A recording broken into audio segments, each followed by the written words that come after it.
Howdy folks, this is Checkers, and this is a video about ideas.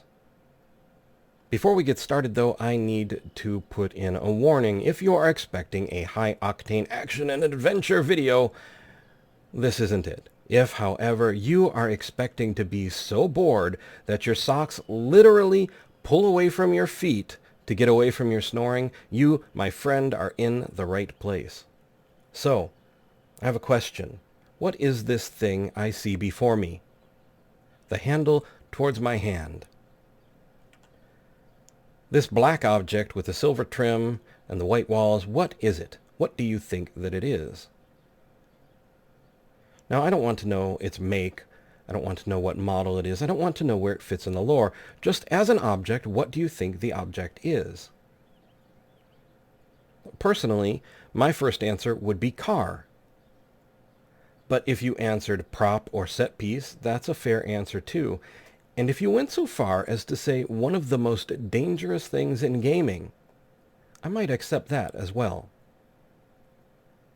So, when I first started playing Fallout 4, oh, such a long time ago, and we go through the narrative of the bombs falling, and honey, we have to get to the vault. The very first thing I did when I ran out of the house was run up to the car door and try and get in, because I thought to myself, honey, we need to get to the vault. The fastest way to do that is going to be in the car. And you know what? If those other pesky neighbor pedestrians get in the way, our shiny black vehicle will run them right on down as we head to the vault. Great, perfect. Doesn't even matter that the Vault-Tec van is in the way. If it is, we'll just drive around it on the grass. I mean, who's going to care? Codsworth? But I can't. I can't get in the car. I can't get in the van. And I can't drive. So is the car still a car? Now, I made a video about Sanctuary Hills and what happens if you don't run to the vault. And, of course, what I did was run up to each and every car and try to use them, but I couldn't. And I honestly did expect that at least one would open. Maybe there would be an Easter egg. Maybe there would be a bobblehead or a magazine. If you think back to Fallout 3, you can pick up, I think, something off your father's desk in the pre-story, in the prologue. So it wasn't really such a strange idea. If you think about the lore of Fallout 2, there was actually a car you could drive. And if you think about vehicles, although I didn't really know it at the time, power armor is a vehicle. It's something that wraps around your body. A HUD goes in front of your view, and you move inside of it. It's kind of a mech, really, more than just armor. So, why is it so hard to just get in the car and drive? Now, that's a little bit of console command trickery, but we're in the car. The car actually has an interior. I'm not a programmer, but I would have to ask someone, how difficult do you think it really would be to set the camera at a certain height and to attach the frame of this object to the camera, and then when I push go, make the car go with me? I don't know 100%, but it doesn't seem like it would be that hard. One of the comments I got, though, in this video that I did was, dude, why do you keep trying to get in all the cars, lol? This isn't GTA 5. Oh, yeah, I know that. It's a Bethesda role-playing game, and the one thing that Bethesda is known for is letting us do all kinds of things you would not normally expect to do in a game. Things like get into a car. Things like maybe even drive that car. Things like get into a set of powered armor and move that around. Freedom is essentially Bethesda's mission statement. And I will now put a link to a video in the upper right-hand corner, that little small eye thing. Whether you're on mobile or desktop, it's always there. It's a card, and it will link to a video I did on the Elder Scrolls Arena, the first Elder Scrolls game, and a note from the developer about their goal for freedom, not just in the game, but as a company. And I'm not picking on Bethesda at all. I love Bethesda, and I love what they try and do. The scope of their games is incredible. It's amazing. What they can pull off is literally astonishing. Having come to these Bethesda games across 40 years of gaming from the very beginning in Pong and forward, I am just blown away by Bethesda games. But the danger of this thing, what makes it one of the most dangerous things in gaming, is that there were so many people who didn't see it as a car, who would never even try to open the door, would never even believe that it's an object that could move. The idea of the car that I have has turned into the institution of a prop, of a set piece, of a block, a brick, a thing that is inanimate to them. And that is actually a danger. Now, if the cars could move, if you could get in them, yes, that would add a bit of immersion. And not having them move is more likely something along the lines of a budgetary limitation, whether it be financially allowing someone the time to do it, or hardware restrictions of a system not being able to animate all the cars and, hold the idea in its head that, yes, the cars can move. Probably more likely the first than the second. But the real danger here is that ideas are turning into institutions. It may be 40 years into the idea of gaming, but we are still on the frontier. We are still in a place where we, as a whole, not just developers and designers, but also players, are writing the rule book of what games will be. Now, in a movie set, like I said, this would be a prop. Well, in film or movies, it might be called set dressing. It's something that we use to suspend disbelief, to make it seem like Sanctuary Hills is more real. But movies are old and stagnant. I'm sorry, movie industry, but they are. Compared to games, movies tell you a story that you cannot interact with. Games are infinite possibility at the moment. And every time we turn an idea into an institution, we sort of quantum lock gaming. We put a pin in it. We say that this thing is a truth and it can never unbe true, right? It can never be undone.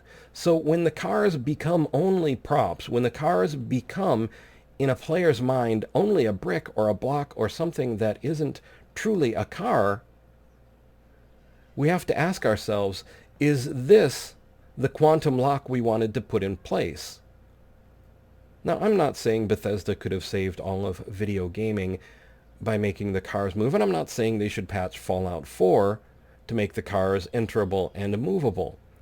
All I'm saying is that going forward, we really need to think about the truths that we create.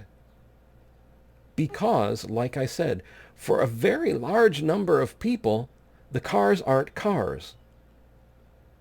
They would never even have considered going up to the door and opening it. Whereas for me, it was one of the very first things I considered. It's a car. It should open. It might have an Easter egg. It might have a bobblehead or a magazine. It might be something interesting. It might be something I can interact with. Fallout 4 is by far not the only game to turn cars into blocks. And that's part of the problem, part of what I'm talking about. We are in danger of only doing what's been done before. Well, it was okay in that game, so it's okay in our game. But that's not just a small step. It's not just a simple single thing where, oh, well, yeah, we're doing what they did, so it's okay. We're literally writing the rule book. We're making the truths of game creation right now. We all still are. In what we as players accept and in what designers and developers put forth. So why could this car be one of the most dangerous things in gaming? Not because it simply doesn't move, not because I can't get into it, but because the idea of it being a car has dissolved for some people. And it has resolved itself into only being a prop. the idea, the very thought of what it could be, has become something different. It's not what it was. And I don't think that was intentional. So we really need to consider what we're doing when we make things like this. When we turn a car into only a prop, is it really what we want to do? Now, I could quote Chekhov, and not directly, not accurately at least, but he has an old saying where if there's a shotgun over the fireplace in Chapter 1, in Chapter 2 the shotgun should fire or it shouldn't be there. Well, that kind of eliminates all props. It's very simplistic, but it's really also not very far from true. I don't see any harm from making at least one of the cars vibrant, at least one of the cars interactable, but I do see a little bit of harm in making sure that they're all not. They all have an interior. I'm not saying it would be easy to make it into a movable vehicle, but I am saying that for us going forward, it might be better just to take a moment and a little bit of resources to make things a little bit more believable, because that's what all of this is about, bringing us into the world, suspending our disbelief. And above all, making sure that ideas still reign supreme, not institutions. That when someone does play your next game and they see something so amazing, such a great work of art, they don't automatically think it's nothing, it's worthless, it's meaningless. They maybe think to themselves, hey, you know what? There might actually be something in there. We have control over that. We have the ability to choose whether the car is an idea or an institution.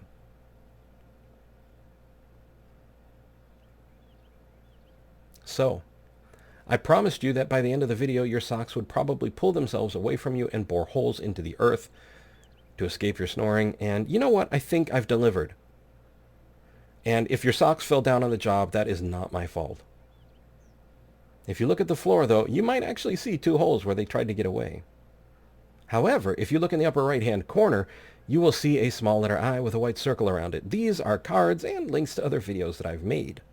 Also, I have a Twitter link in the description of the video and on my channel's main page. If you're on mobile, it'll be on my channel's About page. I would like to thank you guys for being the best community out there. Truly, you guys are awesome, and you make this an absolute joy to do, and I really do truly want to thank you for that. You are as patient as ancient stones to listen to me ramble on about how cars can be dangerous in games, and I really do appreciate that. I would also like to thank you for watching. I hope you found the video entertaining and maybe something to speculate about. I would like to invite you to subscribe, like, and share if you so desire, and to ask you, above all, to please take care.